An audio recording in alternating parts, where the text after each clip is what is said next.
एक दिन एक बुजुर्ग डाकिये ने एक घर के दरवाजे पर दस्तक देते हुए कहा, चिट्ठी ले लीजिए।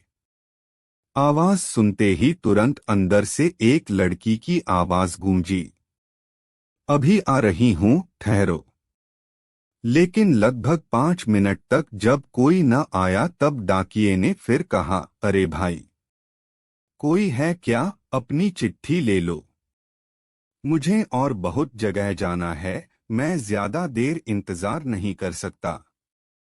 लड़की की फिर आवाज आई, डाकिया चाचा, अगर आपको जल्दी है तो दरवाजे के नीचे से चिट्ठी अंदर डाल दीजिए, मैं आ रही हूँ, कुछ देर और लगेगा। अब बूढ़े डाकिये ने झल्लाकर कहा, नहीं, मैं खड़ा हूँ, रजिस्टर्ड चिट्ठी है, किसी का हस्ताक्षर भी चाहिए। तकरीबन 10 मिनट बाद दरवाजा खुला। डाकिया इस देरी के लिए खूब झल्लाया हुआ तो था ही, अब उस लड़की पर चिल्लाने ही वाला था, लेकिन दरवाजा खुलते ही वह चौंक गया और उसकी आंखें खुली की खुली रह गई। उसका सारा गुस्सा पल भर में फुर्र हो गया। उसके सामने एक नन्ही सी अपाहिज कन्या, जिसके एक पैर नहीं थे, खड़ी थी। लड़की ने बेहद मासूमियत से डाकिये की तरफ अपना हाथ बढ़ाया और कहा, दो मेरी चिट्ठी। डाकिया चुपचाप डाक देकर और उसके हस्ताक्षर लेकर वहां से चला गया। वो अपाहिज लड़की अक्सर अपने घर में अकेली ही रहती थी। उसकी माँ इस दुनिया में नहीं थी और पिता कहीं बाहर नौकरी के सिलसिले में आते जाते रहते थे। उस लड़की की देखभाल के लिए एक कामवाली बाई सुबह शाम उसके साथ घर में रहती थी, लेकिन परिस्थितिवश दिन के समय वह अपने घर में बिल्कुल अकेली ही रहती थी। समय निकलता गया। महीने 2 महीने में जब कभी उस लड़की के लिए कोई डाक आती, डाकिया एक आवाज देता और जब तक वह लड़की दरवाजे तक न आती तब तक इत्मीनान से डाकिया दरवाजे पर खड़ा रहता। धीरे धीरे दिनों के बीच मेल जोल और भावनात्मक लगाव बढ़ता गया। एक दिन उस लड़की ने बहुत गौर से डाकिये को देखा तो उसने पाया कि डाकिये के पैर में जूते नहीं हैं। वह हमेशा नंगे पैर ही डाक देने आता था। बरसात का मौसम आया। फिर एक दिन जब डाकिया डाक देकर चला गया, तब उस लड़की ने, जहां गीली मिट्टी में डाकिये के पाँव के निशान बने थे, उन पर कागज रखकर उन पाँवों का चित्र उतार लिया।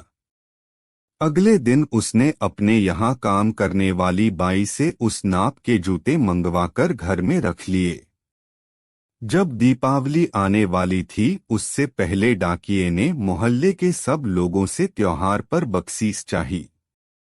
लेकिन छोटी लड़की के बारे में उसने सोचा कि बच्ची से क्या उपहार मांगना, पर गली में आया हूं तो उससे मिल ही लूं। साथ ही साथ डाकिया ये भी सोचने लगा कि त्योहार के समय छोटी बच्ची से खाली हाथ मिलना ठीक नहीं रहेगा। बहुत सोच विचार कर उसने लड़की के लिए 5 रुपए के चॉकलेट ले लिए। उसके बाद उसने लड़की के घर का दरवाजा खटखटाया। अंदर से आवाज आई, कौन? मैं हूँ गुड़िया, तुम्हारा डाकिया चाचा। उत्तर मिला। लड़की ने आकर दरवाजा खोला तो बूढ़े डाकिये ने उसे चॉकलेट थमा दी और कहा, ले बेटी, अपने करीब चाचा के तरफ से।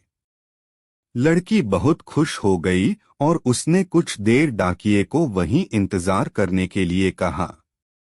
उसके बाद उसने अपने घर के एक कमरे से एक बड़ा सा डब्बा लाया और उसे डाकिये के हाथ में देते हुए कहा, चाचा, मेरी तरफ से दीपावली पर आपको यह भेंट है। डब्बा देखकर डाकिया बहुत आश्चर्य में पड़ गया। उसे समझ में नहीं आ रहा था कि वह क्या कहे। कुछ देर सोचकर उसने कहा, तुम तो मेरे लिए बेटी के समान हो, तुमसे मैं कोई उपहार कैसे ले लूं बिटिया रानी। लड़की ने उससे आग्रह किया कि चाचा, मेरी इस गिफ्ट के लिए मना मत करना, नहीं तो मैं उदास हो जाऊंगी। ठीक है, कहते हुए बूढ़े डाकिये ने पैकेट ले लिया और बड़े प्रेम से लड़की के सिर पर अपना हाथ फेरा, मानो उसको आशीर्वाद दे रहा हो। बालिका ने कहा, चाचा, इस पैकेट को अपने घर ले जाकर खोलना। घर जाकर जब उस डाकिये ने पैकेट खोला तो वह आश्चर्यचकित रह गया, क्योंकि उसमें एक जोड़ी जूते थे। उसकी आंखें डब डबा गई।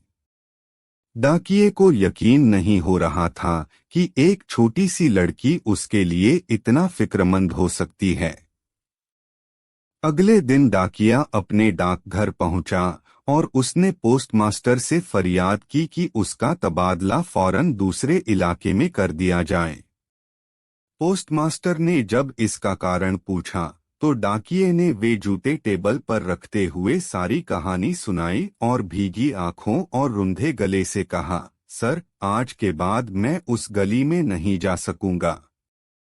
उस छोटी अपाहिज बच्ची ने मेरे नंगे पांवों को तो जूते दे दिए, पर मैं उसे पाँव कैसे दे पाऊंगा। इतना कहकर डाकिया फूट फूट कर रोने लगा।